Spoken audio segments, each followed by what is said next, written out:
কক্সবাজারের চকরিয়ায় অভিযানে গিয়ে ডাকাতির হামলায় এক সেনা কর্মকর্তা নিহত হয়েছেন। সোমবার দিবাগত রাত ৩টার দিকে উপজেলার অন্তর্গত ডুলহাজারা ইউনিয়নের পূর্ব মাইজপাড়া গ্রামে এ ঘটনা ঘটে। মঙ্গলবার সকালে আন্তঃবাহিনী জনসংযোগ পরিদপ্তরের এক সংবাদ বিজ্ঞপ্তিতে এ তথ্য জানানো হয়েছে। আইএসপিআর জানায়, সোমবার রাত আনুমানিক ৩টার দিকে গোয়েন্দা তথ্যের ভিত্তিতে চকরিয়া উপজেলার অন্তর্গত ডুলহাজারা ইউনিয়নের পূর্ব মাইজপাড়া গ্রামে ডাকাতির খবর পেয়ে ঘটনাস্থলে যায় একদল সেনাবাহিনী। পরে রাত ৪টার দিকে মাইজপাড়া গ্রামে অভিযান পরিচালনা করার সময় ৭ থেকে ৮ সদস্যের একটি ডাকাত দল সেনা টহল দলের উপস্থিতি টের পেয়ে যায়।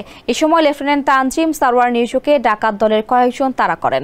পরে তার ঘাড়ে ছুরিকাঘাত করলে গুরুতর আহত হয় এবং এতে তার প্রচুর রক্তক্ষরণ শুরু হয়।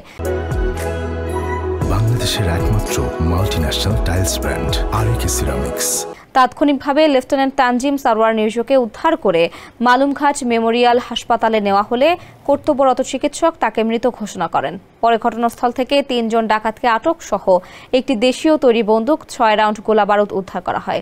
এছাড়াও ডাকাত সন্দেহে আরও ৩ জনকে আটক করা হয়।